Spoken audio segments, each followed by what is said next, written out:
iniciar a exponer la infografía de hiper e hipotiroidismo presentado por Lizeth Soto, Daniela Cruz y quien les habla, Paula Roa. Entonces vamos a recordar que la glándula tiroides está formada por dos lóbulos laterales unidos por un istmo central que se ubica en la región anterior de la tráquea, por debajo del cartílago cricoides, a la altura de las vértebras C5 y T1.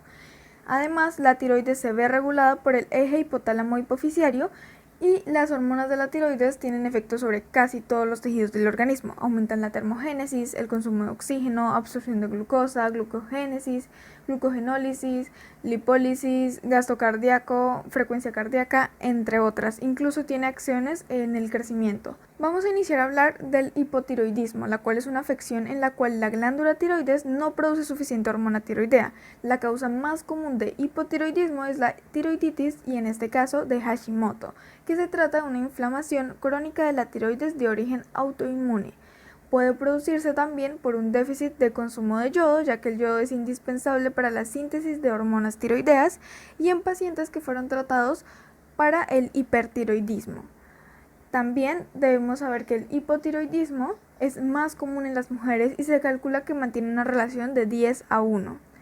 Además, la sintomatología del paciente va a variar según la deficiencia hormonal. Al inicio, los síntomas del hipotiroidismo son apenas perceptibles por el paciente, como el cansancio o un aumento de peso, pero dentro de todos los síntomas que puede llegar a causar puede ser un cansancio, depresión, somnolencia, pereza, bajo rendimiento escolar o laboral, bocio, frecuencia cardíaca disminuida, problemas de fertilidad, uñas quebradizas, cabello seco, intolerancia al frío, estreñimiento, piel seca, disnea, aumento de peso y alteraciones menstruales en las mujeres.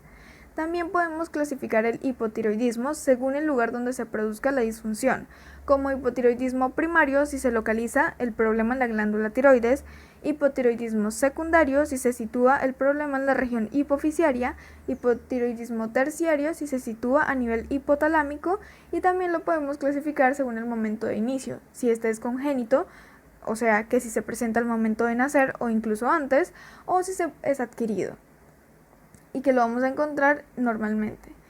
Y también lo podemos clasificar según su severidad. El hipotiroidismo es un trastorno graduado que se puede presentar como una alteración leve, solo detectable pues a análisis bioquímicos, por lo que tenemos que tener cuidado con el caso del coma mixedematoso. Entonces tenemos el hipotiroidismo subclínico, que se produce cuando hay niveles persistentes altos de TSH, mientras los niveles circulantes de hormonas tiroideas T4 y T3 están dentro de los rangos normales. También podemos ver el hipotiroidismo clínico leve, que es la tirotropina elevada, y T4 baja, T3 normal. Hipotiroidismo clínico con manifestaciones, que es la tirotropina elevada, T4 y T3 baja. El diagnóstico de la forma completa de hipotiroidismo del adulto es fácil de establecer clínicamente, por poco que se tenga en cuenta esta posibilidad. No obstante, es curioso que una enfermedad con una sintomatología tan clara pueda persistir durante años sin diagnosticarse o bien pues confundirse con otros procesos. La forma sintomática del hipotiroidismo latente solo se puede describir mediante las pruebas de laboratorio. El diagnóstico de hipotiroidismo al recién nacido y en el niño suelen ser difíciles de establecer por datos clínicos en las fases iniciales, pero entonces la determinación más útil para el diagnóstico del hipotiroidismo primario es la TSH basal, que está invariablemente elevada en esta afectación. En la actualidad, la solicitud de un T4 libre suele acompañarse de una TSH basal para establecer el diagnóstico de hipotiroidismo.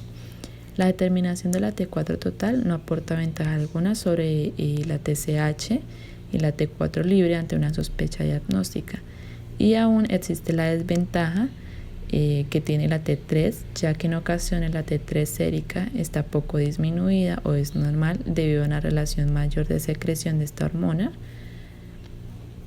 o una superior conversión periférica de la T4 y la T3. Cuanto ante un caso inequívoco de hipotiroidismo con disminución de la T4 libre, la TSH es normal o baja. Entonces deben ponerse en marcha las exploraciones necesarias para diagnosticar un posible hipotiroidismo secundario o terciario. La determinación de los anticuerpos anticélulas de pared gástrica está justificada en hipotiroidismo de origen autoinmune, Entonces, ya que estos anticuerpos son positivos en un tercio de los casos y pueden acompañarse o proceder a la aparición de una anemia perniciosa. Es adecuado recordar algunos cambios bioquímicos que pueden aparecer en el hipotiroidismo y que, aunque no tienen valor específico, pueden ayudar a despertar la sospecha de la afectación. También tenemos que tener en cuenta que entre ellos deben citarse el aumento del colesterol, de la CPR y de la SAT y la LDH. Además que el hipotiroidismo se puede confundir en ocasiones con el síndrome nefrótico por hinchazón y la palidez de la piel. Entonces esta última y la anemia acompañada también pues puede originar esa confusión de esos procesos hematológicos. En cuanto al laboratorio, entonces tenemos que tener en cuenta en el momento del diagnóstico como una serie de tips. Entonces se dice que si hay un nivel de TSH normal se puede excluir el hipotiroidismo primario, pero no el secundario. En el caso de una TSH elevada es necesario determinar la T4 libre y poder confirmar un diagnóstico de hipotiroidismo clínico. También tenemos que tener en cuenta la T4 no detecta un hipotiroidismo leve o subclínico, ya que no es un método adecuado para una detección sistémica. Además, sabemos que los niveles circulantes de la T3 pueden ser normales casi en el 25% de los pacientes. Como datos adicionales tenemos el hipotiroidismo iatrógeno, que se pueden presentar en los primeros 3 o 4 meses de recibir un tratamiento con yodo reactivo, que además puede ser el causante de hipotiroidismo transitorio. Y en cuanto al hipotiroidismo secundario, este puede ser generado por un déficit de hormona hipofisiaria, la TSH, y para confirmar su diagnóstico se va a hacer mediante exámenes de T4, que en la mayoría de casos esta está en un nivel bajo. Otras pruebas de laboratorio que se pueden realizar o que se van a obtener mediante el análisis de hipotiroidismo sería un aumento de la creatinfosfosinasa, ya sea una elevación del colesterol y triglicéridos y aparición de una anemia, pues como ya lo había nombrado. Y en cuanto a la determinación de la TSH, entonces tenemos que en pacientes con hipotiroidismo o con hipertiroidismo los linfocitos van a producir una serie de anticuerpos contra la tiroides y que pues van a estimular o dañar la glándula. Entonces la tiroperoxidasa, también conocida como la TPO, y la tiroglobulina son dos anticuerpos comunes que causan problemas en la tiroides, ya que están dirigidos contra esas proteínas de la célula tiroidea. La medición de estos anticuerpos pueden ayudar a diagnosticar la etiología del problema de la tiroides. Esto es algo que se debe tener en cuenta, ya que pues, puede reflejarnos una respuesta de adaptación frente al hipotiroidismo. Ya una vez que tengamos el diagnóstico de hipotiroidismo subclínico o clínico, se nos facilitará demostrar la presencia de anticuerpos contra peroxidasa tiroidea en un 95% de los pacientes con hipotiroidismo subclínico. Se cree que en un 10 a un 20% de los pacientes presentan inmunoglobulinas, conocidas como inhibidoras de la fijación de la TSH, también conocidas como TB2. Un ejemplo de esto es que si se detectan anticuerpos antiperoxidasa o antitiroglobulina en un paciente con hipotiroidismo, este resultado orientará al diagnóstico de una tiroiditis de Hashimoto. Son como datos adicionales. Si se detectan anticuerpos positivos en un paciente con hipertiroidismo, el diagnóstico más probable sería una enfermedad autoinmune de la tiroides. Por ejemplo, en este caso del mapa, si se determina la TSH y esta sale elevado, el paso siguiente sería determinar la T4. En el caso de que este pues salga elevado, podríamos diagnosticar un hipotiroidismo primario. Pero para saber el motivo de se han realizado las pruebas de tiroperoxidasa y en el caso de que estas sean positivas, podríamos diagnosticar un hipotiroidismo autoinmune e iniciar tratamiento con T4. En caso de que sea negativo, pues podríamos que el origen es otra causa de hipotiroidismo. En caso de que estos valores salgan elevados. Entonces salgan elevados aún teniendo una TSH elevada o normal, podríamos diagnosticar un hipotiroidismo y asimismo, como hicimos en el anterior paso, realizar una prueba de tiroperoxidasa, y si esta sale positivo y el paciente es sintomático, se realizará el tratamiento con T4.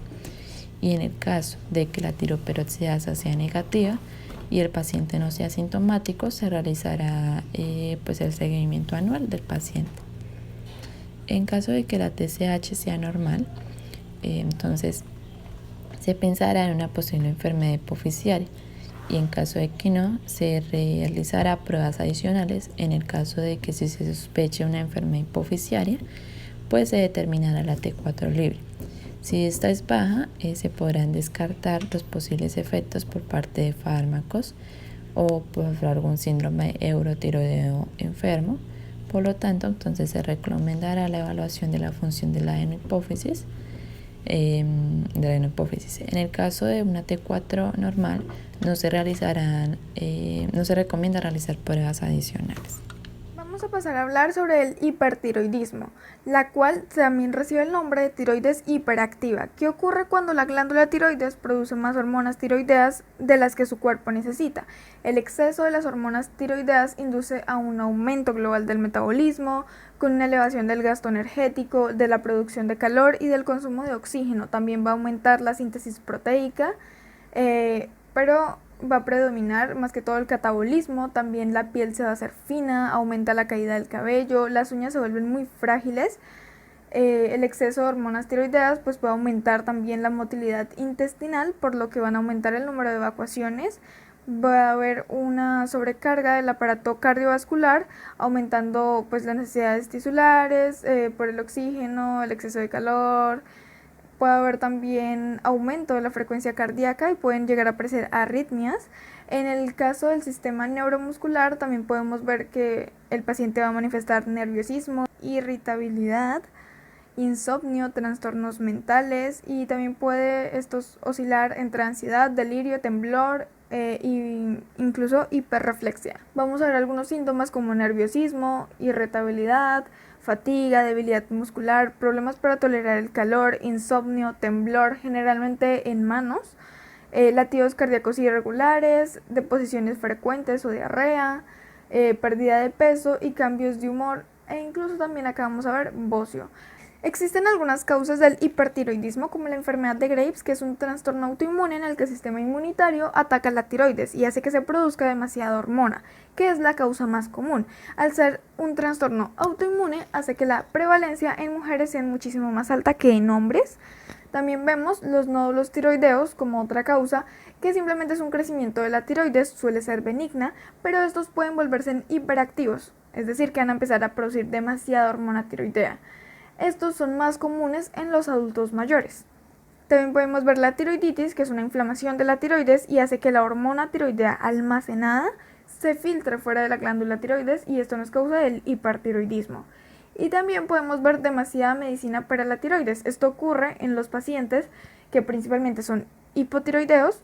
¿Y qué pasa? Se les da medicamentos, se les administra, se les da demasiada dosis, y lo que hacen es pasar de un estado de hipotiroidismo a hipertiroidismo. En cuanto al diagnóstico, debemos tener en cuenta que siempre debemos preguntar por los antecedentes familiares de la enfermedad tiroidea, posible exposición a dosis elevadas de yodo, por ejemplo en desinfectantes como la povidona yodada, expectorantes, amiodarona y medios de contraste radiológicos. Antecedentes de tratamiento de enfermedades tiroideas, preparados para bajar de peso que contengan hormonas tiroideas y enfermedades autoinmunes. También debemos evaluar la presencia de dolor cervical anterior, el cual puede irradiarse a oídos y que se exacerba a la palpación tiroidea, sugerente de tiroiditis subaguda. Debemos recordar que en el proceso de diagnóstico de enfermedades tiroideas debemos evaluar tanto la función glandular como su morfología, con el objetivo de diagnosticar la causa del trastorno. Debemos determinar los valores de TSH y de la hormona tiroidea, si son congruentes y si corresponden a las manifestaciones que presenta el paciente. En cuanto a las exploraciones complementarias, En caso de sospechar hipertiroidismo, debemos evaluar tanto el tamaño de la glándula como los niveles de TSH y de T4. Si los niveles de TSH están disminuidos y los de T4 están normales, debemos determinar también la T3. Si la glándula presenta nódulos palpables o detectados mediante ecografía, se debe determinar si son malignos. La determinación de anticuerpos antitiroideos permite diferenciar con gran certeza las causas de hipertiroidismo autoinmune de las no autoinmunes. Entonces, en cuanto a las pruebas hormonales, tenemos la medición de los niveles séricos de TSH, que es el indicador más sensible de la acción de las hormonas tiroideas. Sus niveles están bajos en el hipertiroidismo primario, como lo podemos observar en la ecografía, tanto en el clínico como en el subclínico, y va a estar elevado en ciertos casos muy raros de hipertiroidismo secundario, que más adelante vamos a hablar. En cuanto a los niveles séricos de T3 y T4, van a estar elevados en el hipertiroidismo clínico o primario, y en el subclínico vamos a encontrar que suelen ser valores cercanos al límite superior de la normalidad. Entre otras pruebas de laboratorio podemos encontrar los anticuerpos del antirreceptor de TSH en el suero, en los cuales pues los niveles elevados van a confirmar y van a diferenciar otras causas de hipertiroidismo, en su mayoría pues de origen no autoinmune. También tenemos los anticuerpos antitiroperoxidasa y antitiroglobulina en el suero, en los cuales si se encuentran elevados, podríamos estar hablando de una tiroiditis crónica autoinmune que va a estar acompañada de hipertiroidismo, y también pues podrían aparecer por otras causas, pero serían inespecíficos. También tenemos la medición de niveles séricos de tiroglobulina. Su determinación es útil para diferenciar el hipertiroidismo exógeno, en los que encontraríamos un nivel sérico bajo, y el endógeno. En el caso de una tiroiditis subaguda, sus niveles podrían estar muy elevados. También podríamos encontrar el hemograma de sangre periférica, en el cual es posible encontrar microcitosis, aunque rara vez una anemia normocítica. También es frecuente la neutropenia con cifras de linfocitos normales o aumentadas asociadas a monocitosis y a eosinofilia. También encontramos el perfil lipídico, en los cuales los niveles séricos de colesterol total, LDL y triglicéridos van a estar disminuidos.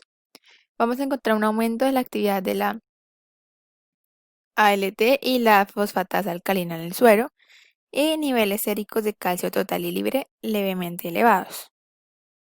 Entonces, en cuanto a los criterios diagnósticos, tenemos el hipertiroidismo primario y el hipertiroidismo subclínico.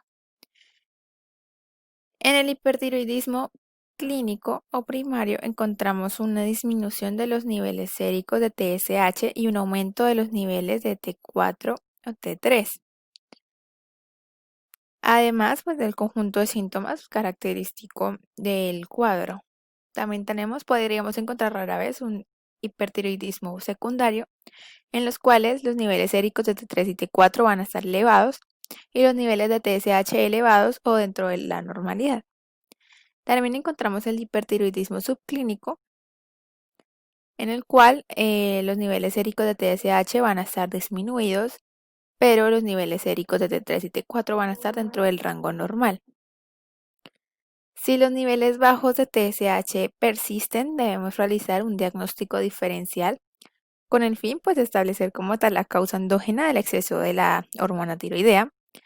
Esto lo podríamos hacer mediante otros exámenes confirmatorios, como lo sería la ecografía tiroidea, para determinar pues el volumen tiroideo, y el diagnóstico es si el paciente llegara a presentar bocio, detección de lesiones focales tiroideas, selección del lugar en el cual se va a realizar la biopsia. Podemos encontrar también la gammagrafía de la tiroides, el cual pues nos va a orientar el diagnóstico diferencial del nódulo tiroideo autónomo, del diagnóstico del bocio retroesternal.